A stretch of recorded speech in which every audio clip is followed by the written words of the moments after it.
All right, Tuesday here on the Morning Pitt, youtube.com/Panther-Lair.com. I'm Chris Peak from Panther-Lair.com, Panther-Lair.com, Pittsburgh.rivals.com, the most comprehensive source of Pitt sports news on the internet, football, basketball, recruiting, transfers, everything going on. You find it all right there at Panther-Lair.com, Pittsburgh.rivals.com. You know the deal. You know what we always say. Like this video and subscribe to our YouTube channel, youtube.com/Panther-Lair.com. It's where we put all our video content. All the things. I mean, I run them down every day. I tell you, we do these daily Morning Pitt videos Monday through Friday. We have our weekly live show every Wednesday night at 8:30 p.m. We have post-practice interviews and highlights and post-game, all those different things. You find them all at youtube.com/Panther-Lair.com. So do us a solid and subscribe right there, youtube.com/Panther-Lair.com. A couple things we have to tell you about. We're going to tell you about all week about the draft party on Thursday night, draft412.com. It's a new site on the scene. Going to be providing coverage of the draft and draft prospects from a Western Pennsylvania perspective. College players, pro players, everything sort of that would be of interest to a football fan in Western Pennsylvania. You're going to be able to find it at draft412.com. If it's of interest to a pro football fan in this area of the state, you're going to find it at draft412.com. And they're having a draft party on Thursday night. It's the first round of the draft. And at Stage AE, we're all going to get together and watch the first round. And it should be a lot of fun. There's going to be a ton of people there. I'm going to be there talking about Pitt guys. If anybody from Pitt gets drafted in the first round, we're going to talk about that. We're going to talk about Pitt's other draft prospects. There'll be Q&As. Merrill Hodge is going to be there. Steeler great, right? Merrill Hodge. I mean, he has had some famous clips that were circulating recently from some comments that he made in the past about guys like a Johnny Manziel, or I remember him talking about Vince Young. And I mean, he pretty much nailed it with these guys talking about whether you should or should not draft a Johnny Manziel. And I mean, he was really on point. They're going to have commentary and hosting from Merrill Hodge there. And it's all being done with the Jerome Bettis, the Bus Stops Here Foundation. And so a portion of the proceeds are going to benefit Jerome Bettis' foundation. It's great. The sponsors are already lined up: iHeartRadio, Caliente Pizza, Fanatics, Bet Rivers, Permanis, Condado Tacos, Burgatory Shorties, Three Rivers Karting, Eaton Park, many more. I'm going to be there. Travis Marzina from 1059 The X is going to be hosting, and it's at Stage AE. So you're probably going to be watching the first round of the draft on Thursday night. Everybody will. It's a lot of fun to watch. Well, here's a chance to get together with a bunch of other people, have some food, have some drinks, and hang out and watch the draft. Go to draft412.com for details on that, and we hope to see you there on Thursday night. Also, and I just haven't mentioned it in a little while, but I put on the shirt today. I said I got to shout him out. Our guy Byron Floyd, Pitt's long snapper. Go to snapper49.com. All right, that's his website. He is raising money for UPMC Children's Hospital Foundation. He's got shirts like this sweet Snapper 49 shirt. He's got seasonings, which I put on everything. They're awesome. And he's trying to raise $49,000 for the UPMC Children's Hospital Foundation. I just went and looked at his site. He's raising some money already. I think Pitt fans can get behind this even more than they already have. Go to snapper49.com and support Byron's efforts. I mean, he's trying to do something good for the community with NIL. This is something you wouldn't be able to do without NIL. This is a good application of NIL, something that's really helping other people. Go support it. Snapper49.com. Byron Floyd, Pitt's long snapper, doing something good there. Transfer portal news. We talked obviously yesterday about Malcolm Epps transferring in, the tight end from USC, transferring to Pitt. Transfer portal news going out. Miles Alston, the wide receiver who went into the transfer portal last week, I think it was, is committed to Old Dominion. So he's going to play his next few years at Old Dominion. He's a Virginia kid, so he's getting back in the state. I think Old Dominion's in Virginia, right? I said that, and I was like, wait, are you sure about that? I'm pretty sure. So he made his decision. He's off the transfer board now, and good luck to Miles Alston going forward. It's going to be interesting here. We've got a little less than a week, actually, only about 5 days, for guys to go into the transfer portal. If you want to play in the fall, you need to be in the portal by May 1st. That's the cutoff. If you recall last year, I think May 1st was a Saturday. It was either Saturday or Sunday. It's right around the weekend. It might have even been as late as Monday, but I just remember because that was when the whole Jordan Addison thing happened. Jordan Addison, the news started coming out on Friday of that weekend, and he had to be in the portal by a certain date. Now, you actually just have to submit your paperwork to the school. You have to submit the paperwork to the school that you want to enter the transfer portal by that date, by May 1st. The school then has 48 hours to actually put you in. So it's almost like this waiting period, I guess, where they would try to talk you out of it. I think that's what they tried to do with Jordan Addison. I think they took the full 48 hours as much as they could and probably tried to have conversations with him. But you have to be in the portal by May 1st, or at least you have to have submitted your papers to the school by May 1st. So you're really looking at about 5 or 6 more days here for anybody at Pitt who wants to go into the portal post-spring camp and open up another scholarship spot. It's got to happen in the next 5 or 6 days. Less than a week. What day of the week is May 1st? I'm not going to even try to pretend like I can figure it out off the top of my head here. May 1st, I'm looking at the calendar, is next Monday. So you have until next Monday to put your name, to get your name to, or the paperwork to your school to declare for that you want to go into the transfer portal. And so we'll be keeping an eye on that over these next few days and the weekend. We'll see if anyone else decides to join Miles Alston on the way out. As far as I know, everyone who has gone into the transfer portal since the start of last season has found a school. All the Pitt players I'm talking about who have gone into the transfer portal since the start of last season. So we're going back to even guys like Jaden Bradley and Jalen Barden. Bradley leaving mid-season, Barden going after the season. They've all found a home, as far as I can tell. And I think Alston was the only guy who hadn't found a home yet. But we'll see if that list grows over the next few days. Got an article coming today on Panther-Lair.com about Pitt's history of transfers under Pat Narduzzi. The history of transfers under Pat Narduzzi. And I think it's pretty interesting. I think there's a lot of interesting things to get into that I thought we would talk about today. Did you know that since Pat Narduzzi got here, 3, 4, 5, 6, 7, 8, 9 off seasons, he has brought in 36 transfers. Now it seems like a small average, only 4 per year, right? But the reality is, I think he's gotten 20 of those 36 in the last 3 off seasons. Going back to 2021, actually, you could add 5 more guys the year before that. 25 out of 36 in the last 4 off seasons. He has loaded up. Last year was really the high water mark, at least in terms of numbers, when he brought in 8 players, 8 scholarship players from the transfer portal. This year they're up to 6 when you include Malcolm Epps to go along with Phil Dracovic and Christian Baer and Dejon Reynolds and Derek Davis and Donovan McMillan. That brings it up to 6 total for this year. And then obviously they're going to try and add a few more. So they might close in on that total of 8 from a year ago and maybe even pass it because they've got enough scholarship spots that they could bring in. They have room for 3 more guys to bring in. 36 players total, though, transferring into Pitt over the last 9 off seasons under Pat Narduzzi, really dating back to that first offseason. He brought in Nate Peterman and Dwayne Hendricks and Mark Scarpinato. You talk about names from the past there, and Peterman obviously made himself a bit of a legend with the Clemson game. Actually, last summer, I ranked, at that point it was 20, I forget how many, 26, 27, maybe 29 transfers. I ranked as many as we could. I guess, so heading into last season, Narduzzi had brought in 29 total transfers. So I took out the 8 guys who had just arrived and ranked the other 21. And when I did that, so this would be the 21 transfers who joined Pitt joined Pitt and played up through the 2021 season. And when I ranked them, I ranked Nathan Peterman number 1. Largely, maybe almost exclusively on the strength of that Clemson game. I mean, that Clemson game in 2016, still stands as one of Pat Narduzzi's signature wins. Maybe probably his number 2 win.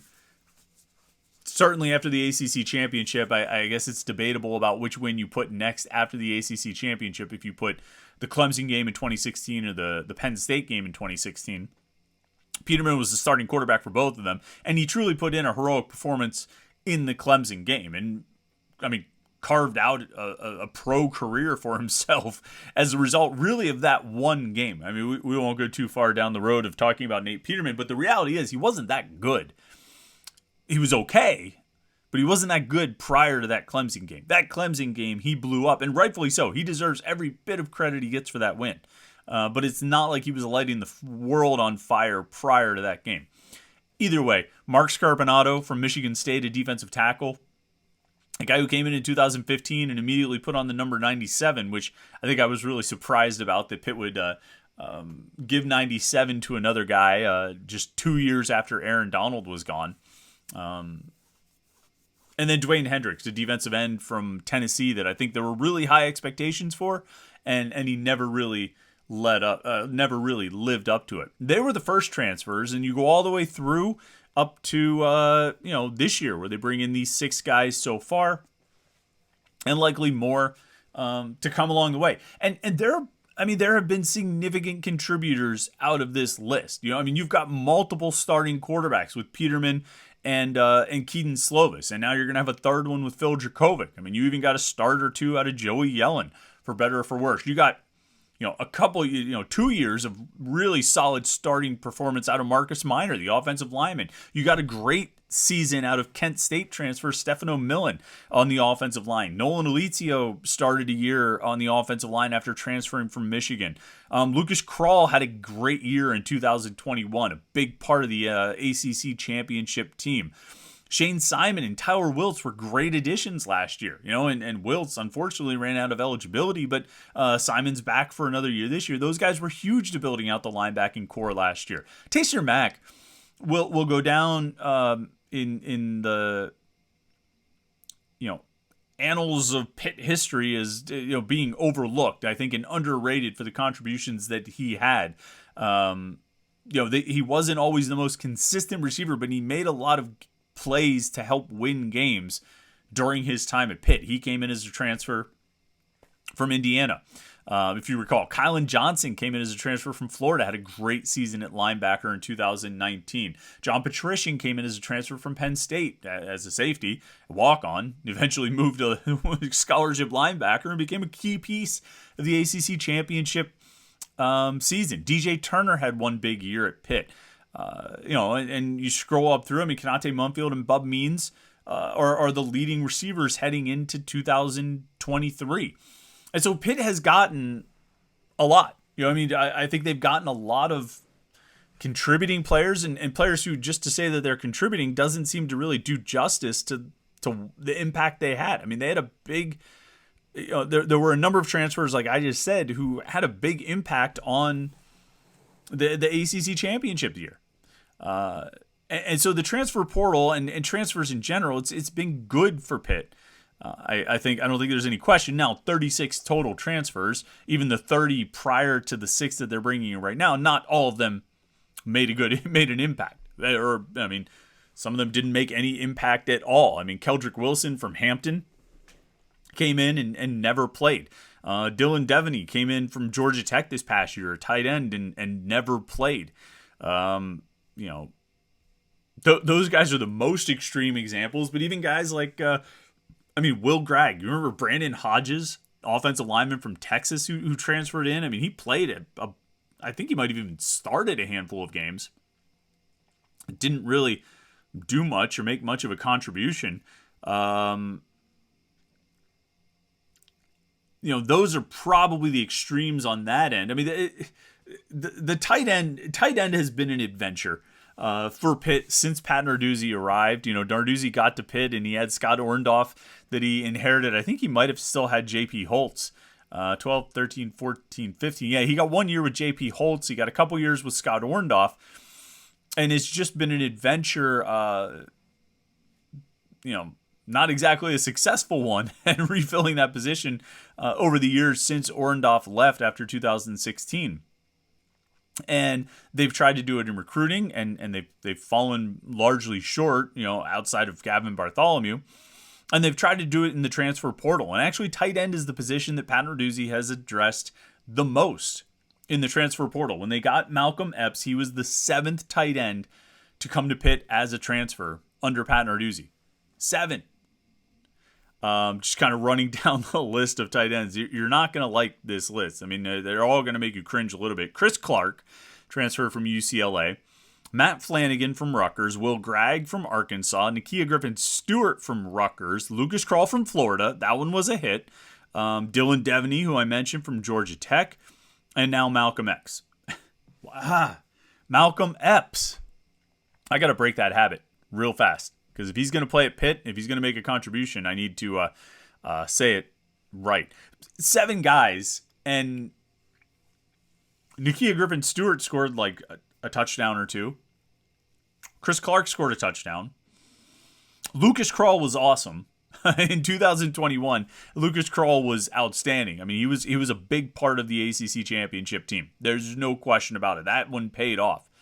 But out of 7 guys, you get or out of the other 5 guys, not counting Krull and not counting Epps because he just arrived, you got like 3 touchdowns or 4 touchdowns maybe over like 6 years.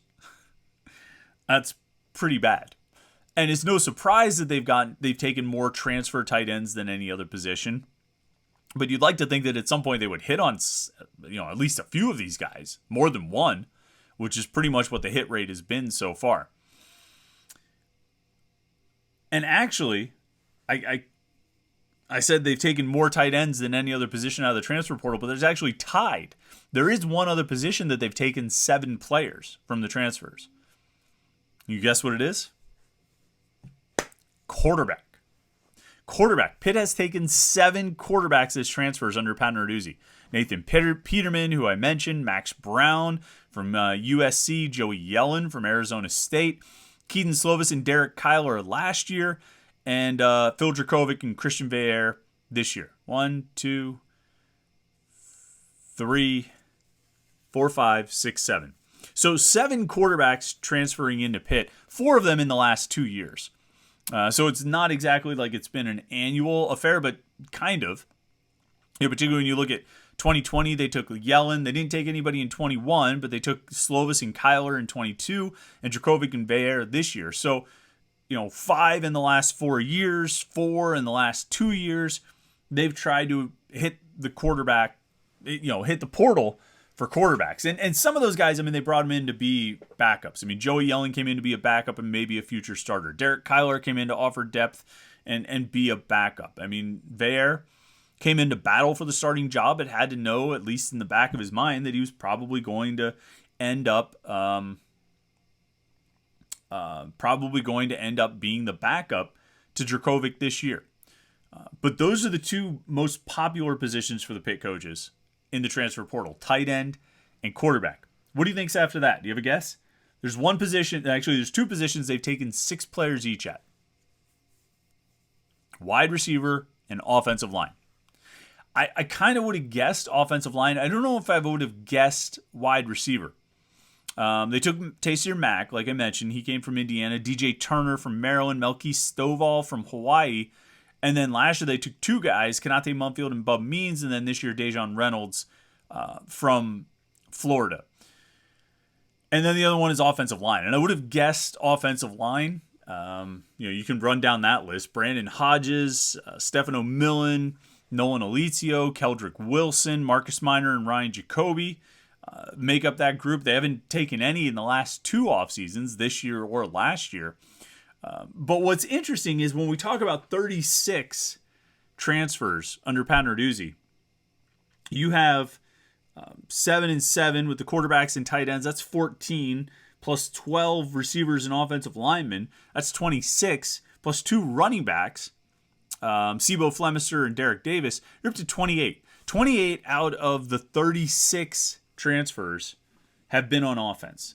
And I think that's telling for a few reasons. I think that says something. It says a few things.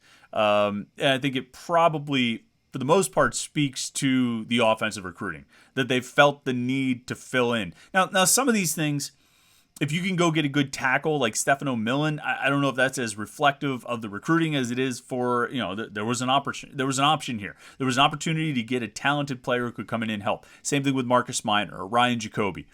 There's an option or an opportunity to go get a talented, experienced offensive lineman who could come in and play and help and make you better. It's not necessarily a reflection of the shortcomings in the recruiting as much as it's just taking advantage of an opportunity. But on the whole, 7 quarterbacks, 7 tight ends, 6 wide receivers, 6 offensive linemen, and 2 running backs.